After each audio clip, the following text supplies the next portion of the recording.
శ్రీ గురుభ్యో నమ. శ్రీకృష్ణ పరబ్రహ్మణే నమ. శ్రీమద్ భాగవత మహాపురాణమునందలి దశమస్కంధములోని పూర్వార్ధమునందు 30వ అధ్యాయము ప్రారంభము. శ్రీశకుడు పరీక్షన్ మహారాజుకు చెప్పెను.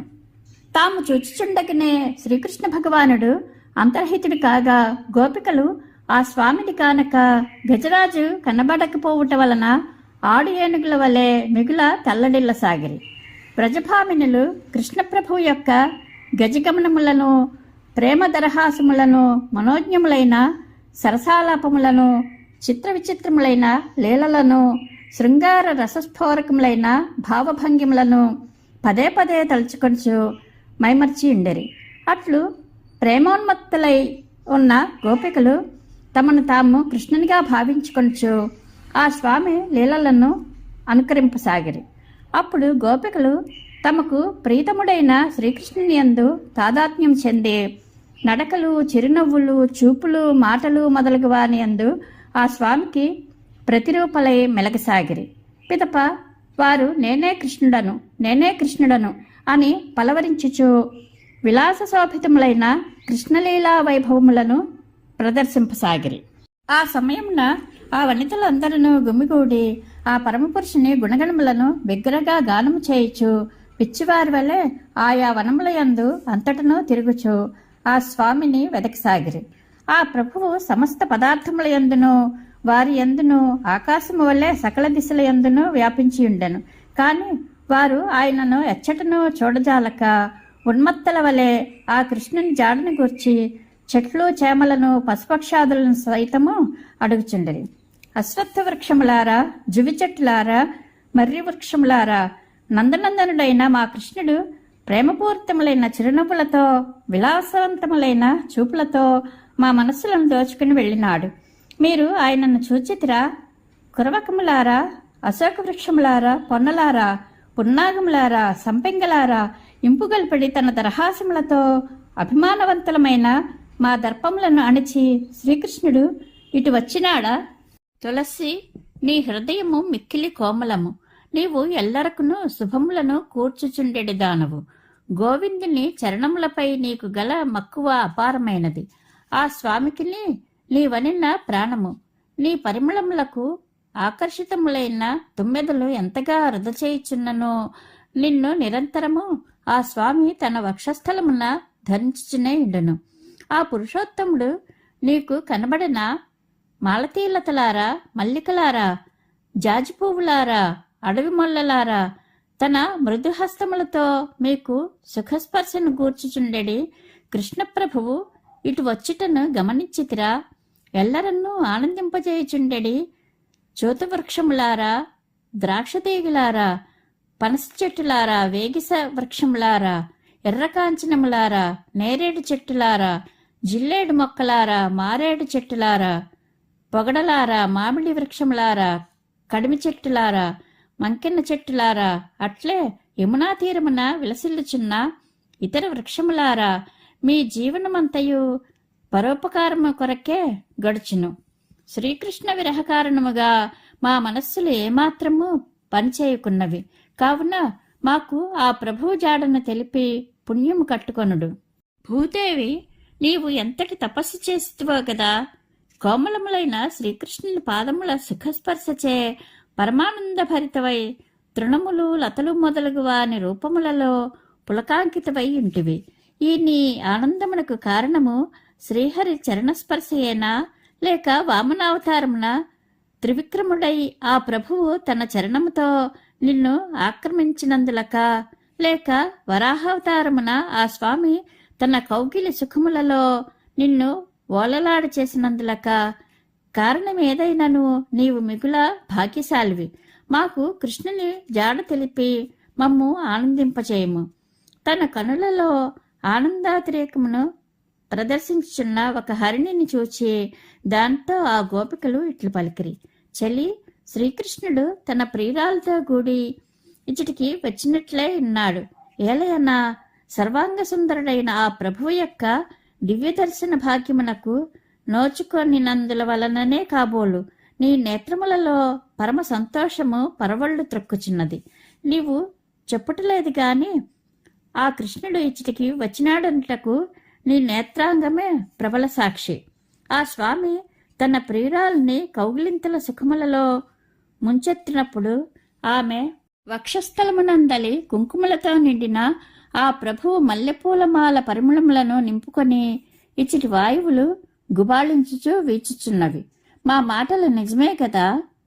అనంతరము వారు పండ్ల బరువుతో వంగియున్న చెట్లను చూచి అవి శ్రీకృష్ణునకు నమస్కరించుటకై అట్లు వినమ్రములై ఉన్నట్లు భావించి ఇట్లనిరి, వృక్షములారా, కృష్ణప్రభువు తన కుడి చేతి యందు లీలాపద్మమును ధరించి ఎడమ చేతిని తన ప్రియురాలి భుజంపై ఉంచి ఈ మార్గముననే వెళ్ళినట్లున్నది.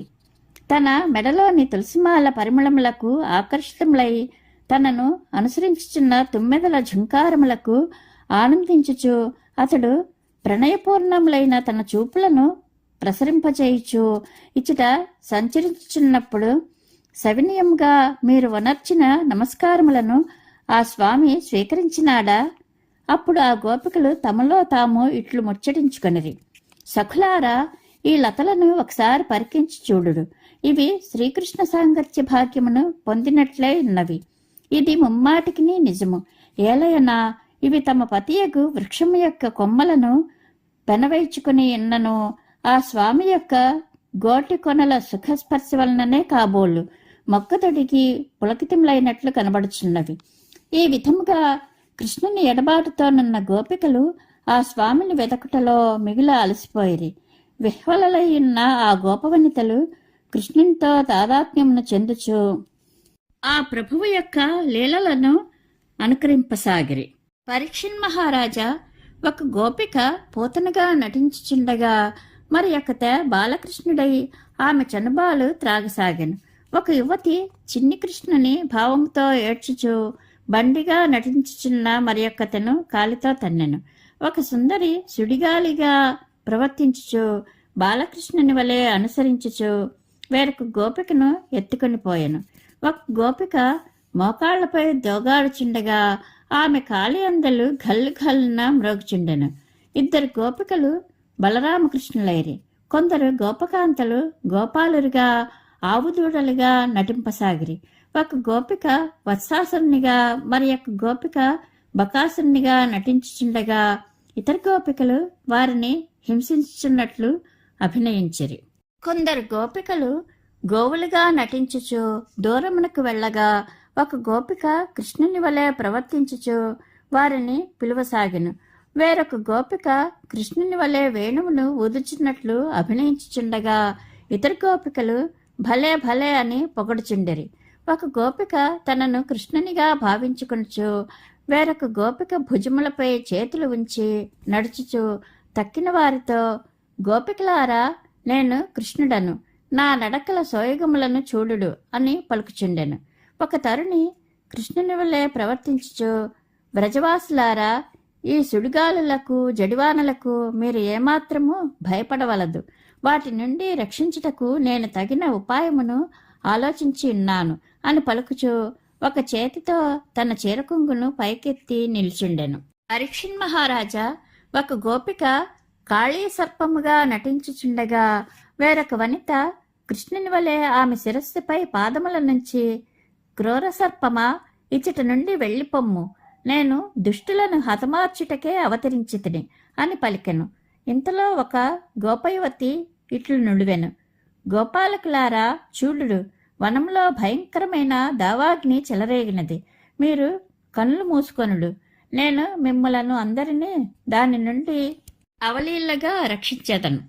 యశోదగా నటించుచున్న మరి యొక్క గోపిక, కృష్ణ, వెన్నెలను దొంగిలించి ఆ కుండలను పగలగొట్టిన నిన్ను ఇప్పుడే ఈ రోటికి కట్టివేసెదను అని పలుకుచు ఒక గోపికను పూలమాలతో బంధించెను. అంతటా ఆ రెండవ గోపిక భయపడుచున్నట్లు అభినయించుచు ముఖమును కప్పివేసుకొనెను. ఈ విధముగా గోపికలు కృష్ణుని లీలలను ప్రదర్శించిన పిదప మరలా వారు బృందావనమునందలి లతలను వృక్షములను ఆ ప్రభువు జాడను గూర్చి అడుగుచు అంతటను తిరగసాగిరి. ఇంతలో వారికి ఆ పరమాత్ముని పాదముల ముద్రలు కనబడెను. అప్పుడు వారు పరస్పరము ఇట్లనుకొని, ఈ పాదచిహ్నములు తప్పక నందనందనుడైన ఆ మహాత్మునివే. ఏలనన్న ఈ కాలిగుర్తులలో ధ్వజము, పద్మము, వజ్రాయుధము, అంకుశము, యవలు, హలము మొదలగు వాని రేఖలు స్పష్టంగా గోచరించుచున్నవి. ఆ పాదచిహ్నములను బట్టి గోపికలు శ్రీకృష్ణుని వెతుకుచూ ముందునకు సాగిరి. అక్కడక్కడ వారు ఆ ప్రభువు యొక్క పాదముద్రలతో పాటు ఒక తరుణి యొక్క కాలిగుర్తులు కూడా ఉండుట గమనించి వారు మిగుల వ్యాకుల చిత్తలై ఇట్లు సంభాషించుకొనిరి. గజరాజుతో కూడి ఒక ఆడు ఏనుగు నడిచినట్లుగా ఒక యువతి శ్రీకృష్ణునితో కలిసి ఇచ్చట నడిచినట్లున్నది. చూడుడు, ఆమె తన ముంజేతిని ఆ ప్రభువు యొక్క భుజములపై వేసి ముందునకు సాగినట్లున్నది. ఆ భాగ్యశాలిని ఎవరయ్యుండును? నిజముగా ఆ కాంత జగన్నాథుడైన కృష్ణ పరమాత్మని తన భక్తిపూర్వకముగా సేవించియుండును. ఏలనన ఆ గోవిందుడు మనలను అందరినీ విడిచిపెట్టి ఏకాంతముగా ఆమెతో కలిసి నడిచి వెళ్ళాను. సఖులారా, గోవిందుని యొక్క ఈ చరణకమలముల రేణువులు ఎంతయు పవిత్రములు, దివ్యములు. అందువలన బ్రహ్మ, పరమశివుడు మొదలగు దేవతలను, లక్ష్మీదేవియు ఆ పరమాత్మని ప్రాప్తికి ఎదురగు ప్రతిబంధకములను అధిగమించుటకై వాటిని తమ శిరస్సులపై ధరించుచున్నారు. మనము కూడా ఆ దివ్యరేణువులతో మన శిరస్సులను అభిషేకించుకొనినచో ఆ పరమపురుషుని కలయిక సాధ్యమగును. గోవిందునితో కూడి క్రీడించిన ఆ విలాసవతి యొక్క పాదచిహ్నములు మనలను మిగుల చిత్తక్షోభకు గురి చేయుచున్నవి. ఏలయన మన గోపికలకు అందరికును సొంతమైన కృష్ణుని అధరామృతమును ఏకాంతమున తాను ఒక్కతియే అనుభవించుచున్నది. అంతటా మరి యొక్క గోపిక ఇట్లు పలికెను, చెల్లులారా ఇటు చూడుడు, ఇచ్చట ఆ యువతి యొక్క కాలిగుర్తులు కనబడటలేదు. కేవలము మన స్వామి యొక్క పాదచిహ్నములే గోచరించుచున్నవి. దీనిని బట్టి చూడగా నిక్కబడుచుకుని ఉన్న ఈ తృణములు సుకుమారములైన ఆమె అరికాళ్లకు గుచ్చుకొని బాధించునేమో అని తలంచి ప్రభువు తన ప్రేయసిని భుజములపై చేర్చుకొనినట్లున్నది. పిదప వేరొక గోపిక ఇట్లు నుడివెను, వనితలారా, ఈ గోపిక చెప్పినది నిజమే అనిపించుచున్నది. ఏలయనా శ్రీకృష్ణుడు తనకు ప్రీతిపాత్రురాలైన తరుణి యొక్క భారమును వహించుచుండుటచ్చే కాబోలు. ఇచ్చట ఆ స్వామి పాదములు పచ్చికలపై మిక్కిలి దిగబడినట్లు కనబడుచున్నవి. ఇచ్చట తాను పువ్వులను కోయుటకై ఆ కాంతను భుజములపై నుండి క్రిందికి దింపినట్లు గోచరించుచున్నది. ఇచ్చట ఆ గోపికా ప్రియుడు తన కాళ్ల మునివ్రేళ్లపై నిలబడి తన ప్రియురాలి కొరకై ఎగిరెగిరి పూలు తెంపినట్లున్నది. అందువలననే ఇచ్చట ఆ స్వామి పాదములు గుర్తులు సగము మాత్రమే నేలపై కనిపించుచున్నవి. ఈ ప్రదేశమునందు మన కృష్ణుడు ఆ తరుణిపై మరులుగని ఆమెను తన ఎడలో కూర్చుండబెట్టుకుని చెదిరియున్న ఆమె కేశములను సవరించి కొప్పుపై పూలను అలంకరించినాడనట నిశ్చయము. ఏలయన అతడు ఇక్కడ కూర్చున్న గుర్తులు కనబడుచున్నవి. శ్రీకృష్ణుడు ఆత్మారాముడు, పూర్ణకాముడు, స్త్రీల విలాస చేష్టలకు చలింపనివాడు. అయినను విషయసుఖములను పొందుటకై ఆరాటపడుచుండెడి స్త్రీల పరవశత్వమును దైన్యస్థితిని ప్రకటించుటకై ఆ ప్రభువు ఒక తరుణితో క్రీడించినట్లు లీలలను ప్రదర్శించెను. ఈ విధముగా ఆ గోపికలు శ్రీకృష్ణుని పాదముద్రలను చూపించుచు వివేకమును కోల్పోయి ఉన్మత్తుల వలె అటునిటు తిరగసాగిరి. ఇంతవరకును వనమునందు ఇతర గోపికలను అందరినీ విడిచిపెట్టి శ్రీకృష్ణుడు ఏ గోపికను చేరదీసినాడో ఆమె తనను గూర్చి ఇట్లనుకొనెను, గోపికలందరిలో నేనే శ్రేష్ఠురాలను, ఆ ప్రభువునకు ప్రీతిపాత్రురాలను. అందువల్లనే ఆ స్వామి తనపై మరులుగొన్న గోపికలను విడనాడి నన్నే ఆదరించుచున్నాడు. ఆ విధముగా గర్వితయ్యై స్వత్కర్షతోనున్న గోపిక కొంత దూరము వెళ్లిన పిమ్మట శ్రీకృష్ణునితో, స్వామి, శృతిమెత్తని నా పాదములు మిగుల కందిపోయినవి. ఇంకా నేను ఒక్క అడుగు కూడా వేయజాలకున్నాను. కనుక నీవు నన్ను నీ ఇష్టము వచ్చిన చోటికి తీసుకుని పొమ్ము అని అనెను. ఆ గోపిక ఇట్లు పలికిన పిదప శ్రీకృష్ణుడు ఆమెతో, ప్రియా, అట్లయినచో నా భుజములపై కూర్చుండుము అని వచించెను. ఆ మాటలకు పొంగిపోయిన ఆ గోపిక ఆయన భుజములపై చేరుటకు సన్నద్ధురాలుచుండగనే ఆ ప్రభువు అంతర్ధానమయ్యెను. అంతటా గోపవనిత ఏడ్చుచూ మిక్కిలి పశ్చాత్తాపడెను. నాథ, ప్రియతమా, నీ దర్శనము భాషణము నాకు ఆనందదాయకము. నీవు మిగుల భుజబలశాలివి. సఖుడా, నీవు ఎక్కడ ఉన్నావు? నేను దీనురాలను, నీ దాసిని. నీ దర్శనమును అనుగ్రహించి నీ సన్నిధిని ప్రసాదింపుము. పరీక్షిన్ మహారాజా, శ్రీకృష్ణుని చరణచిహ్నములను బట్టి ఆ స్వామి కొరకై అన్వేషించుచున్న గోపికలు ప్రియుని ఎడబాటు కారణముగా విహ్వలయ్యి దుఃఖించుచున్న తమ సఖిని తమకు చేరువలోనే ఇంటుట గమనించిరి. క్రమముగా ఆ గోపిక విహ్వల స్థితి నుండి తేరుకొనిన పిమ్మట మాధవుడు తనను ఆదరముతో చేరదీసి సంతోషపెట్టిన సంగతిని, తన అహంకార కారణమున ఆ ప్రభువు అంతర్ధానమైన విషయమును ఆ గోపికలకు తెలిపెను. ఆమె మాటలను వినినంతనే వారు మిక్కిలి ఆశ్చర్యపడిరి. అనంతరము ఆ సఖితో కూడి వారు వనమున వెన్నెల ప్రసరించుచున్నంత వరకును శ్రీకృష్ణుని కొరకై వెదకిరి. క్రమముగా వెన్నెల కనుమరుగై చీకట్లు వ్యాపించుట గమనించి ఆ వనితలు అచ్చటి నుండి వెనుతిరిగిరి. వారు కృష్ణుని నుండి తమ ధ్యాసను మళ్లింపలేక ఆయన విషయమునే ప్రస్తావించుకొనుచు ఆ స్వామిలో తాదాత్మ్యం చెంది ఆయన లీలలను గుణవైభవములను కీర్తింపసాగిరి. ఆ స్థితిలో వారికి తమ దేహములపై గాని గృహములపై గాని ఏమాత్రమూ ధ్యాస లేకుండెను. తమ మనస్సులన్నీను కృష్ణ భావనలతో నిండి ఉండుట వలన ఆ గోపికలు కాళింది నదీ తీరమున గల ఇసుక తిన్నెలపై చేరిరి.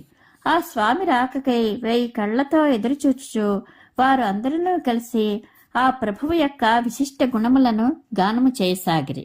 ఇది శ్రీమద్ భాగవత మహాపురాణం నందలి దశమస్కంధములోని పూర్వార్థమునందు 30వ అధ్యాయము సంపూర్ణము. శ్రీకృష్ణానుగ్రహ ప్రాప్తిరస్తు. శుభం భూయాత్.